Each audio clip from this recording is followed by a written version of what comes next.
Good evening and welcome into the Worcester Ice Center for this Saturday night showdown as the Seahawks come to the Worcester Ice Center to take on the Worcester Junior Railers. Thank you for tuning into Hockey TV for this EHL Premier matchup. I'm Jake Basile on the call, bringing you tonight's action. And both these teams played yesterday. Railers on the second half of a back-to-back. They won yesterday's game, a very messy, penalty-filled game against the Connecticut Chiefs. It was in Newington. They won it 7-5. Matt Pacheco had a goal and an assist in his first game back. Chris Lawson rejoined the Railers after starting this season with the Seacoast Spartans and puts together 2 assists in his first game back. So a game of returns it was yesterday.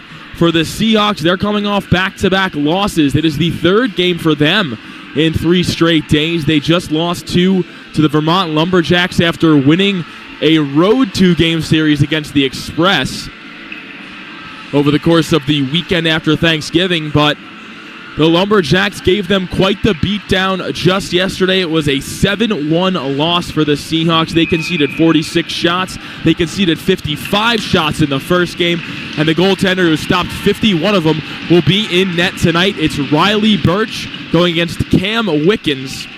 Seahawks are a team that has struggled to keep the puck out of their net at certain junctures this season. And Riley Birch has been their saving grace many times. They've allowed over 40 shots 11 times this season. And when Riley Birch has faced a minimum of 40, he has gone 5-4, and he's even 2-2 when facing over 50 shots. He's got a .923 and a .328, which are 2 numbers that usually don't go together. But it just goes to show how effective he has been in net. Just some of his starts dating back to September 28th when the Seahawks hosted the Railers for the first time. He stopped 56 of 60. They allowed 60 shots in a winning effort. They won that game 5-4 in overtime behind a hat trick from Atticus Bean, who is their leading scorer. Nifty behind the back pass. Henderson and Bean exchange the puck. It goes back out for Ripplinger. That's Sean Ripplinger. Aiden wears 28. The 2 twins. Out of Bozeman, Montana. They played together all their lives and most recently for Coeur d'Alene Hockey Academy as that shot from Overos finds Twine. Gout to Overos kicks off the scoring just over halfway through the first period. Railers will get an O-zone draw here. It is one and Bolak off the dot. He scores! Max Bolak with the bomb right off the dot. And just like that, 39 seconds later, 2-0 Railers. Burnson to Bolak. Picture perfect face-off play that the Railers love. Rolf lost navigation of that puck. Zabo tries to swirl it back. Burnson with a good defensive play kept it from Decker.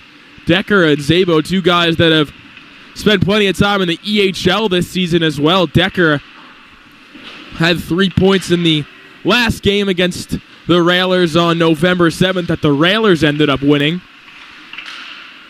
Zabo scored in the first game, so both those guys have done a little bit of damage to the Railers. And here's Rolf. He would have gone one-on-one with Machichi if he could have tracked that puck behind him as Mir throws a nice shoulder into Decker. Separated body from puck and freed it up for Xander Badger, who's got a whole head of steam. Look at him carve through the ice. Badger over the line, and he snaps a shot into Burke. There's Miles Kidd on the stutter step, able to get it down low for Lawson. Lawson works around. He's got an open Hutchison at the point, and he finds him. Hutchison kept his shot on the ground, creates a rebound. The Railers press at it, and they can't get it to go. Again, here's Miles Kidd. 2 goals yesterday, put it between the legs of Dauphiné, and now it's Lawson with it alone, and his shot's wide. Final minute of the first. Miles Kidd out there. He had a power play goal yesterday. And Gavin Burnson, who's tied for first in the team in power play points, won the draw yet again. He's got a goal and 6 assists on the power play. He was that close to 7 from that Miles Kidd shot. Swain down the wall, hands off for Miles Kidd. Swain had it chopped away from him by Zabo. Swain able to recover nicely. As Badger has Decker all over him. He played it into an area that he thought Swain was, but lucky enough for the Railers, it came back to Swain harmlessly. There is Rolfe through neutral. Over to Swain on the left side. He gallops in. Swain around on the cutback. Buys himself a little time. Kidd along the near wall. Edge of the circle out to Swain. Here's center point Badger. A slap shot comes in on Birch, and he's able to pop that one into the netting. With it, Bolak on the steal against Henderson. What a drop pass for Karen, and a great save by Birch. Max Bolak, are you kidding me? From his stomach was able to pass that to Karen. Shelley out for Hutchison, and the puck went through him. Bean gonna chase it down. He's got Badger defending him, and Badger with a good spin move to maintain possession of the puck and keep it away, and that shot by Decker is top shelf and by Wickens. Bolak around the Seahawk net, dropped off for Burnson on the cutback, defended by Decker. Bolak with a nice move, passes to Rolfe in the slot, and he couldn't tuck it. There is Dutcher, fakes the slap shot. Burnson right back in, centering feed for Rolfe. He paused that one down. Rolfe tries to work his way to the middle, tried to slip by Zabo, and a beautiful pinch by Ryan Dutcher to keep it alive. Burnson tried to feed it for Bolak. He was defended by Muniz and Zabo. Sean Ripplinger, D to Aiden Ripplinger. The two twins who their coach affectionately called the Bash Bros.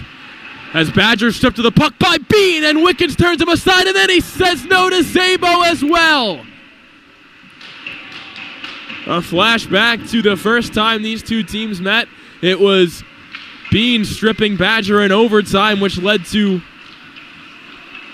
the overtime winner for Bean. For two teams that take a hefty amount of penalties, with the Railers being the 5th